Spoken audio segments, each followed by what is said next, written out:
آپ نے دیکھا ہوگا کہ کرونا وائرس کے حوالے سے اب میڈیا میں ایک دوسری لہر جو ہے وہ آئی ہے، جو کہ قصے کہانیوں، سازشی تھیوریوں، انکشافات اور عالمی جنگوں اور دوسری قسم کی وحشتناک اور دہشتناک خبروں سے متعلق ہے۔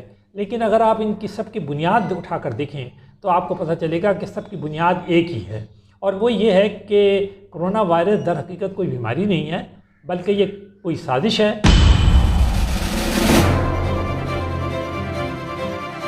اور کسی طرف سے یہ سازش ہوئی ہے۔ کس نے سازش کی ہے؟ ایک فریق کہتا ہے دوسرے نے سازش کی ہے، اور دوسرا فریق کہتا ہے کہ اس نے سازش کی ہے، اور پھر بیچ میں لوگ ہیں وہ ان سارے سازشیوں کو سامنے رکھ کر اپنی دکان جو ہے وہ چمکانے کے اندر لگے ہوئے ہیں۔ ہم میڈیا کے طالب علم ہیں، اور ہمیشہ آپ سے شیئر کرنے کی کوشش کی ہے ہم نے کہ میڈیا کیا کرتا ہے۔ ہم نے آپ کو بارہا سادہ سے زبان میں بتایا کہ میڈیا کا صرف ایک کام ہے، اطلاعات باہم پہنچانا۔ پھر بہتر بات یہ ہے کہ میڈیا جو ہے وہ سچ آپ تک پہنچائے۔ تجزیہ کار جو ہیں جو کچھ آپ کے سامنے آ گیا ہے اس کی حقیقت آپ کے سامنے رکھ دیں، پہلا ایک پہلو بھی رکھ دیں، دوسرا پہلو بھی رکھ دیں۔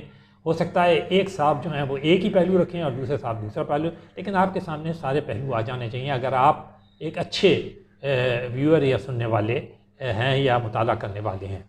آپ نے میڈیا کے سلسلے میں بہت کچھ سنا ہوگا، گوئبلز کا نام سنا ہوگا، جن کے متعلق کہا جاتا ہے کہ ان کا کہنا یہ تھا کہ ایک ہی بات کو، ایک ہی جھوٹ کو اگر بار بار بولا جائے، اتنی بار بولا جائے کہ وہ سچ لگنے لگے تو وہ سچ ہی بن جاتا ہے۔ ان کا کہنا یہ تھا کہ جھوٹ جو ہے وہ بار بار ریپیٹ کرنے سے سچ بن جاتا ہے۔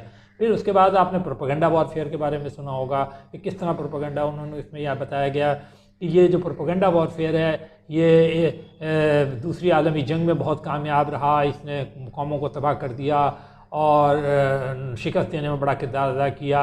اس کے علاوہ سلطنتوں کے زوال اس پروپیگنڈا وارفیئر کی وجہ سے ہوئے۔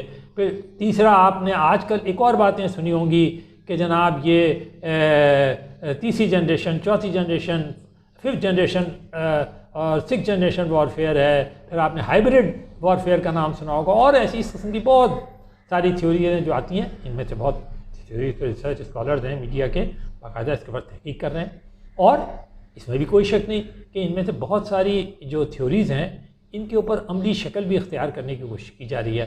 9/11 کے بعد آپ نے بہت ساری چیزیں آپ کے سامنے آئی ہوں گی، آپ نے بہت ساری باتیں سنی ہوں گی کہ کس طرح کس کو لیٹ ڈاؤن کیا جا رہا ہے، کس طرح کس کو اٹھانے کی کوشش کیجیے، کس طرح کس کو، اس میں بہت ساری باتیں سچ بھی تھیں اور بہت ساری اکثر باتیں جھوٹی بھی تھیں، اور یہ لیکن زیادہ تر جو چیز دیکھنے کی تھی اس میں وہ یہ تھی کہ کتنا نقصان کس کو پہنچا۔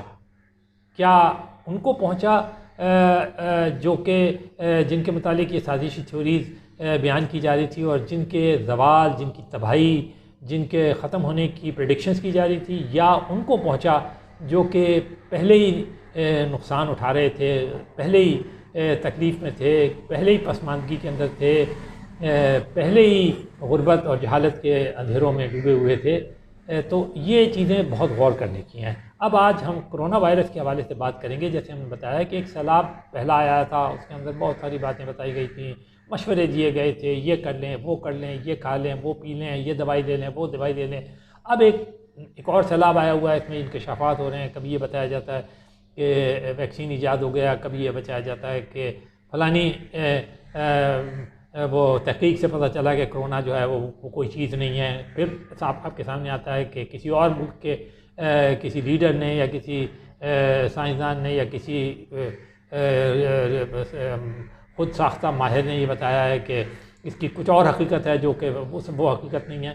سب سے پہلے تو آپ یہ دیکھیں کہ ساری دنیا کرونا وائرس کے رپورٹ میں، چین، امریکہ، دونوں ایک دوسرے کے شدید مخالف ہیں، دونوں اس کی لپیٹ میں ہیں، دونوں میں بات یورپ مقابلے پہ ہے، وہ ہاں لاکھوں کی تعداد میں ہلاکتیں ہوئی ہیں۔ افریقہ جس کا دنیا سے کوئی لینا دینا نہیں ہے، وہ اس کی لپیٹ میں آ رہا ہے۔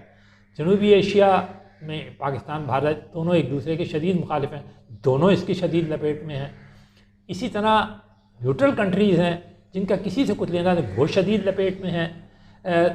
جاپان کو دیکھ لیں آپ، وہ بڑی حد تک وہ ہے امداد بھی کرتا ہے، نیوٹرل بھی ہوتا ہے، اور لوگ اس کی عزت بھی کرتے ہیں، وہ لپیٹ میں ہیں۔ تو تو کوئی ایسا جس کی آپ عزت کرتے ہیں ملک کی، وہ اس کے لوگ بھی لپیٹ میں ہیں، جن کے آپ خلاف ہیں وہ بھی اس کی لپیٹ میں ہیں، وہ بھی نقصان اٹھا رہے ہیں۔ آپ کسی نظریے سے تعلق رکھتے ہیں، اس کے لوگ بھی لپیٹ میں ہیں۔ آپ کسی مذہب سے تعلق رکھتے ہیں، اس کے ماننے والے بھی لپیٹ میں ہیں۔ آپ کسی خاص اس میں یقین رکھتے ہیں، تھیوری میں، دنیا عالمی نظام کی، وہ بھی اس کی لپیٹ میں ہے۔ آپ اس میں نہیں رکھتے اور بہت پسماندہ ہیں، وہ بھی اس کی لپیٹ میں ہے۔ تو مطلب کوئی بچہ نہیں ہے۔ تو اس کا مطلب ہے یہ ایک بات تو بالکل ٹھوس ہے کہ یہ ایک بیماری ہے، اور بیماری کا علاج کیا جاتا ہے علاج سے۔ علاج کیا ہوتا ہے؟ دوائی ہوتی ہے، آج کل ویکسین بھی ہوتی ہے تاکہ پریونشن کی جائے، احتیاط کرنا ہوتا ہے، پرہیز کرنا ہوتا ہے۔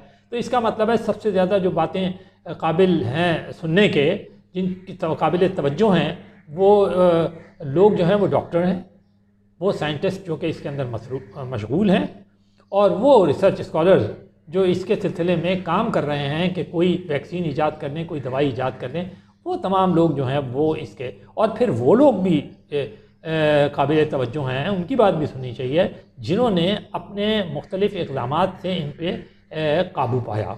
تو میڈیا کے اندر جب آپ کے سامنے یہ سیلاب آتا ہے تو آپ کو یہ دیکھنا چاہیے کہ کس میں آپ کو فائدہ پہنچ سکتا ہے، کس میں اس بیماری کا مقابلہ کیا جا سکتا ہے، کس سے اس کرونا وائرس کو نقصان پہنچایا جا سکتا ہے، اس پہ قابو پایا جا سکتا ہے، اور اس سے بچا جا سکتا ہے۔ یہ چیز جو ہے اہم ہے۔ ہمیں داد کس کو دینی چاہیے؟ سب سے پہلے تو ہمیں داد ان ڈاکٹروں کو اور ان سائنسدانوں کو اور پیرامیڈکس اور اسٹاف کو دینا چاہیے جو ہماری خاطر اپنی جانیں ہتھیلی پہ لے کر قربان بھی کر رہے ہیں اور جنگ کر رہے ہیں اس سے باقاعدہ۔ کوئی معمولی جنگ نہیں ہے عالمی وبا جو ہے۔